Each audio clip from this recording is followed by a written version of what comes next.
Hi guys, this is Ahmed Kareem, and I decided to do my presentation on action research because I really like it. I think it's very relevant to anyone who wants to produce scholarship or just improve their own practice. I thought it would be really cool to present it because it's something that we didn't really cover in class and because I use action research in my work context all the time. So I'm a math instructor in the Foundations Department at the University of Calgary, Qatar campus, which offers a nursing program. So that means I teach math to students that will eventually become nurses. And this is important because it means that we can focus our topics to address nursing-related issues. When I first got here, the curriculum was loosely based on the Alberta high school equivalency. And this is kind of a problem because students don't necessarily need all that, but require more focus on specific things. Another really important point to bring up is that worldwide, math in nursing is a huge issue.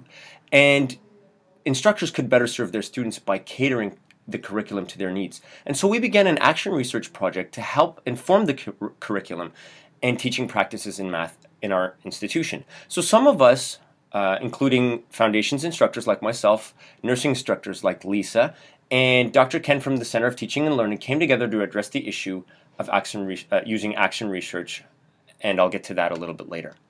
But for now, what is action research? Well, in 1946, MIT professor Kurt Lewin defined the term in his paper, Action Research and Minority Problems, as a comparative research on the conditions and effects of various forms of social action and research leading to social action.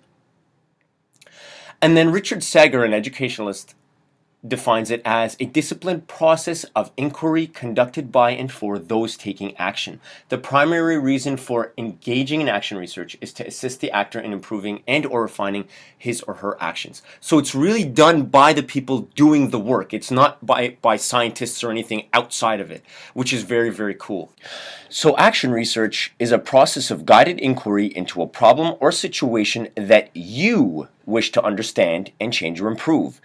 And it's grounded in practice. It's not a difficult process with complicated procedures. Anyone can do it. And that's why I love it.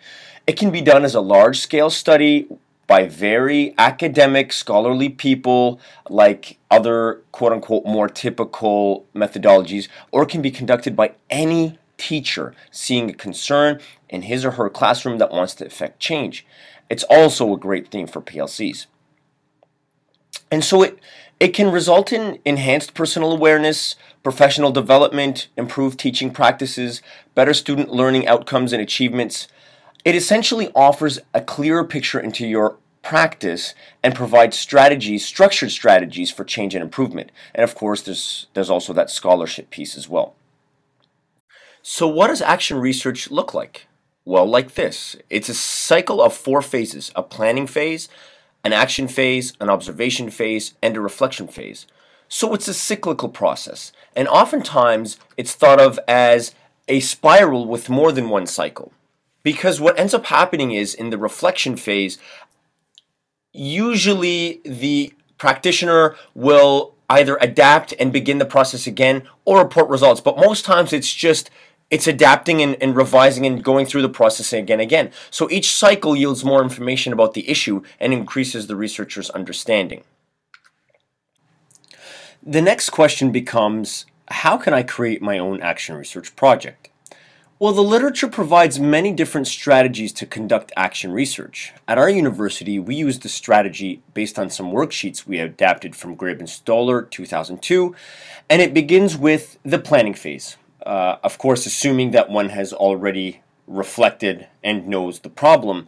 And of course, we knew that math in nursing is the problem.